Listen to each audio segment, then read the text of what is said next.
ukuthi izinto yifana ngoba phela nalo idixa amaqakala abafani nobuso kahle kahle nje emdletsheni thina iveni asilithathi serious ngoba into yamakhehla uyabona nje ngikhumbula kahle sisezingane sasilikotela thina iveni sisezingane masibuye esikoleni elinye iveni langakithi ela driver ikhehla la kwangema lalibhala ukuthi impigogo silikotele lithi liyathetha ikhehla sihleke sibaleke iveni nje mfowethu angikwazi ngathi ngiyiserious kangaka ngiyinkosi yomculo.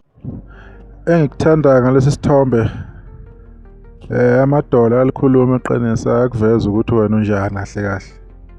So igcobo siyayisebenzisa sonke and asifana namadolo wethu sonke. Kodwa ke angikho ke lapho ke. Into engayifundanga kumaskandi yodwa kubalandeli jikelele nakwabanye abaculi abanye. One, umculi benganqeni nje ukuthi abhale ipost emdala athi uKhuzana unomona uma athi wenza into nje uKhuzana ngisho kuthiwa kubhale i-fake account izenza uKhuzana aphendule umculi ethi musu kuba nomona ufuna konke into ibe ngawe benganqeni nje. Kodwa ke uma kungale ngaphesheya uma kwenzeka into khona bekuthalaliswa nje kuhlewe kuthi hayi uyabhoka ubani unamancoko ubani insizwa. So ileyo nto leyo nje engayi-understandanga ngayibuka nje isikhathi eside. Uma uKhuzana ethi uyakhomenta maybe ngabanye abaculi kuthiwa usuyayisondeza usuyabona ukuthi akanaki usuyayisondeza.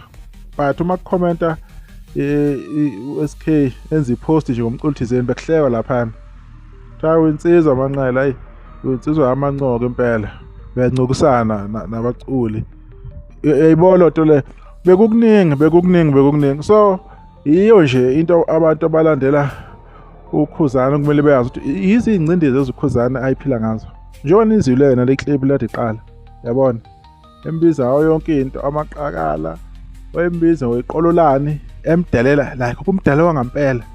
Kodwa konke lokho bekuthiwa kuyadlalwa iseme imculo uzothi lilanga izisha ziyabulandela. Kodwa niyazi izinto ezikhuluma ngabanye abantu athi bona kasaxabene nabo ingamqhathanisi nabo kodwa bekwazi ukukhipha into ezikanje. So into yamaskandi kumele ungayibuki uyithathe enhliziyweni kumele uyibuke nje understand ubuxoki nokuthi abantu bazenza ama-victim nokuthi abantu banabalandeli abayizelwane abakwaziyo ukuthi yena bekuthanda isilwane njalo unobhoxolo ukwazi ukuthi yena uthiwa abanye abantu kumukeleke nje lokho qhutsheke kuthiwa umshuvu enkani uba nenkani.